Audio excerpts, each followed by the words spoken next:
Fala galera, saudações vascaínas, começando mais um vídeo aqui no canal. Eu sou o Juninho, você está no canal Machão da Gama para mais um giro de notícias, edição dessa segunda-feira para a gente falar de Vasco da Gama. Já começo o vídeo aqui pedindo desculpas, né, porque não teve vídeo durante todo o dia de hoje. Falhei com vocês, né, nesse compromisso, não teve vídeo na parte da manhã.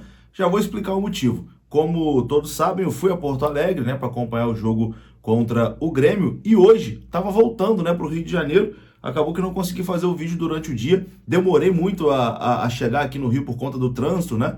Quando eu desci no aeroporto já era horário de rush aqui. Então, assim, um trânsito pesadíssimo na cidade. Então, demorei para chegar em casa.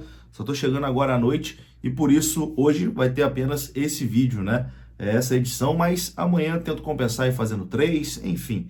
Vamos lá. Vamos falar de Vasco da Gama, que tem bastante coisa pra gente falar, porque a gente entra aí na semana decisiva, né? Quarta-feira a gente decide a nossa vida, se a gente vai jogar a Série A ou a Série B do Campeonato Brasileiro de 2024. Beleza? Depois da vinheta a gente vai conversar. Antes eu conto com você, deixando o like, que é muito importante. Conto com você se inscrevendo também aqui no canal Machão da Gama, se você não for inscrito. Somos mais de 206 mil vascaínos aqui. Tamo junto? Deixou o seu like, se inscreveu? A vinheta rodou.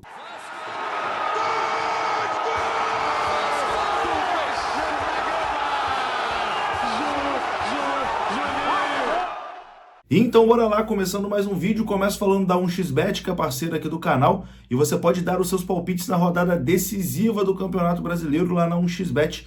Tem um link aqui no comentário fixo, e se você utilizar o nosso código promocional, você pode ganhar até R$ 1.200 de bônus no seu primeiro depósito, beleza? O valor que você depositar lá na 1xBet, eles dobram no seu primeiro depósito e você pode palpitar nos jogos do Campeonato Brasileiro, beleza?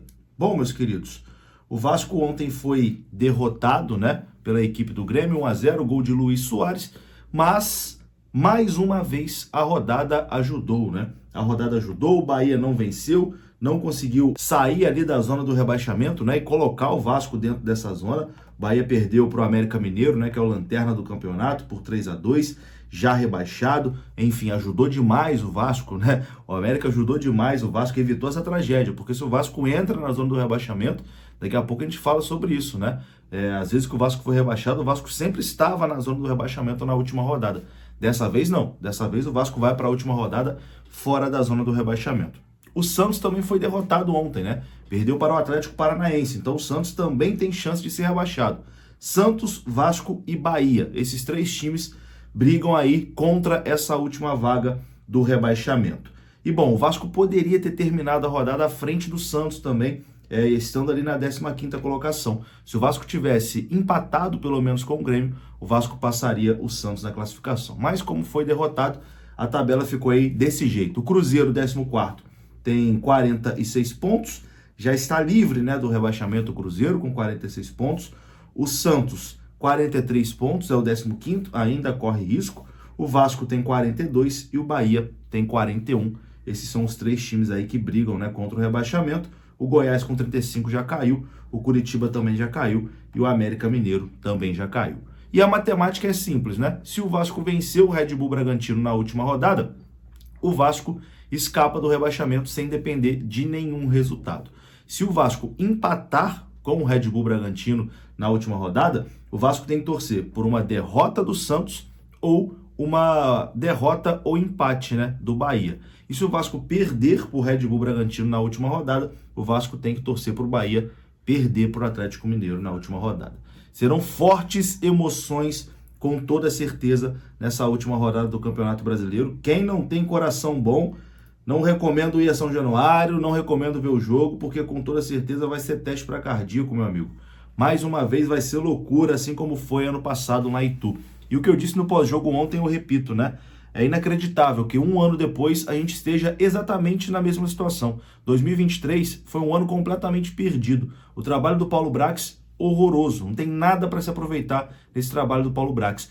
Vocês lembram o que ele prometeu em 2022, perdão, quando o Vasco garantiu acesso na Itu, que ele pede uma entrevista coletiva ali logo depois do jogo e fala que ia começar uma nova era, que o Vasco ia viver uma nova fase. Depois o Abel falou que a torcida do Vasco não ia mais sofrer.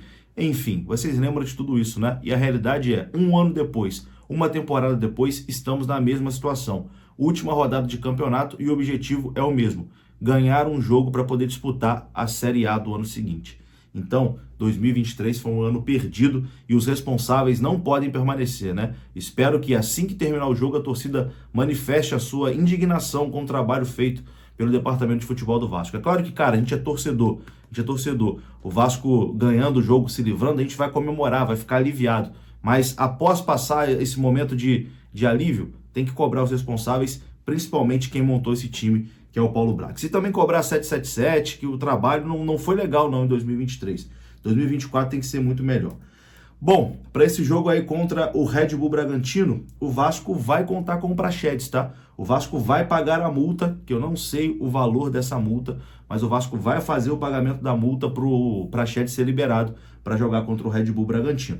O Red Bull é o dono do passe do Praxedes, né? O jogador está emprestado ao Vasco da Gama e o Vasco, por conta disso, né? O Vasco não poderia colocar o jogador para jogar, porque tem no contrato de empréstimo, mas você pagando uma multa, você pode escalar o jogador e o Vasco vai escalar o jogador. O Ramon Dias considera o Praxedes muito importante e conta com o jogador para o último jogo da temporada. É a informação do canal Atenção Vascaínos. Quem não deve estar à disposição, infelizmente, contra o Bragantino é o zagueiro Medel. Medel e Eric Marcos devem desfalcar o Vasco na última rodada do Brasileirão, não devem se recuperar a tempo. É uma pena, né? O Medel fez muita falta ontem marcando o Soares. A gente viu que a zaga do Vasco estava bem mais insegura, né? Sem o Medel. O Léo Pelé, infelizmente, não consegue passar a mesma segurança que o Medel passa. Bom, a arbitragem também já está definida para esse jogo, tá? O Wilton Pereira Sampaio é quem vai apitar a partida Vasco e Red Bull Bragantino. Uma coincidência, ele foi o árbitro da Batalha de Itu, no ano passado, né? O árbitro que apitou a partida Ituano e Vasco, inclusive marcou aquele pênalti logo no início ali do jogo, né? A bola que o zagueiro do Ituano tira com a mão, ele marca o pênalti e expulsa o jogador do Ituano com 2 minutos. É uma coincidência interessante, né? O Wilton Pereira Sampaio apitando esse jogo esse ano também. No Campeonato Brasileiro deste ano, ele apitou 2 jogos do Vasco, um empate no primeiro turno entre Fluminense e Vasco 1-1 e a derrota do Vasco contra o Palmeiras por 1-0 lá no Allianz Parque. Esse jogo que inclusive teve arbitragem polêmica, né? O Vasco foi prejudicado pelo VAR. Bom, vamos falar aqui de Atlético Mineiro agora, né? Porque o Atlético Mineiro pode ajudar o Vasco nessa última rodada. Se vencer o Bahia, né? Vai livrar o Vasco do rebaixamento, independente do que aconteça em São Januário. E a informação do jornalista Lucas Tanaka, lá de Minas Gerais, é que o Atlético Mineiro prometeu aos atletas um incentivo financeiro maior caso a equipe termine o Brasileirão como vice-campeão. A depender da posição final, o valor da premiação, obviamente, vai abaixando ou diminuindo, né? E o vice-campeão recebe da CBF algo em torno de 45 milhões de reais. Então o Galo tá de olho nessa grana e prometeu um bicho ali para os atletas para vencer esse jogo, né, contra o Bahia e garantir a vice-posição aí para o Galo, né, o vice-campeonato e esses 45 milhões na conta do clube. Então o Galo, de certa forma, vai motivado também para esse jogo contra a equipe do Bahia. E como eu disse ali no início do vídeo, o Vasco, nas vezes que foi rebaixado, o Vasco chegou na última rodada já dentro da zona do rebaixamento, né? Esse ano o Vasco chega fora da zona do rebaixamento, dependendo apenas de suas forças. Em 2008, o primeiro rebaixamento, o Vasco abriu a última rodada na 18ª posição, tinha 40 pontos, estava atrás do Figueirense, que tinha 41, e do Atlético Paranaense com 42. No fim das contas, o Vasco foi derrotado, né, pelo Vitória por 2-0 e, enfim, não fez nem a sua parte. Em 2013, o Vasco chegou na 17ª colocação com 44 pontos, 1 ponto a menos que o Curitiba. O Vasco perdeu, né, para o Atlético Paranaense por 5-1 lá na Arena Joinville, jogo que foi marcado por aquela briga, né, entre torcedores.